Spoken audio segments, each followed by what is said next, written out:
I think it's a testament to Scorsese as a filmmaker and as a radical free spirit and someone that's so besotted by, as I said, the history of movie making and the changing technology that's been used over the last 100 years or so to make movies. And he's so interested in that it takes someone like him to be brave enough to go into this territory and want to develop and use this technology and experiment with it. And I think some sort of auteurs and filmmakers are sort of much more snobbish about 3D, but Scorsese, he's still at his age and with all his credits and behind him, he's still a radical. He's still wanting to push the envelope, you know, and he uses 3D in a way that is just so beautiful in this film. And I've sat through many bad films in 3D with my little boy, and it's an awful experience because you come away feeling just sort of vaguely seasick from having sort of been subjected to this imagery that doesn't really make sense and is not organic to the story because they've just shoved the 3D technology on at the end of the filmmaking process. Whereas with this movie, we were shooting it in 3D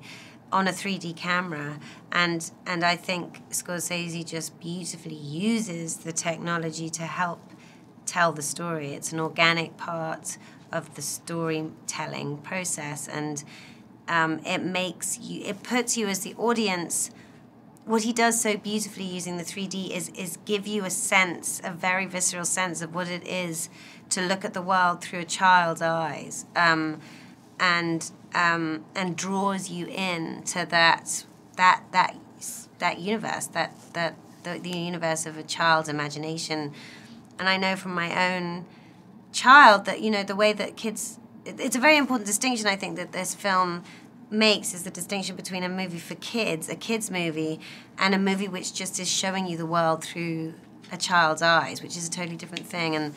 I know from my own son that the way he sees the world is not sort of a sanitized saccharine version. It's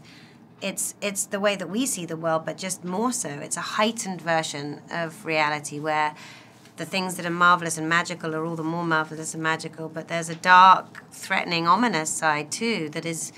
you know, plays a big part in a child's life and a child's imagination, and that's what you really get from watching this movie. You were very aware during the filming process that the camera was a sort of character on the set in a way. It was a big, unwieldy kind of a camera. In some ways, it reminded you of the technology that they had in the very early days of cinema, where they were grappling with this new technology themselves. So George Méliès would have been going through exactly the same process that Scorsese was going through on his own set of trying to wrangle this new machinery and new technology. And Bob Richardson, the incredible DOP and cinematographer on this film, and on most of Scorsese, all of Scorsese's recent movies,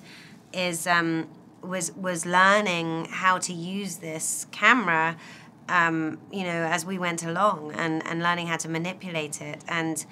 that was very exciting to be part of, and I'm sure it informed all of our performances because we felt like, in the same way that Méliès' actors would have felt, that we were sort of part of the magic trick, you know, and it wasn't all about our performance. It was our performance feeding in a sort of reciprocal relationship with this technology, and it was really exciting to feel part of that.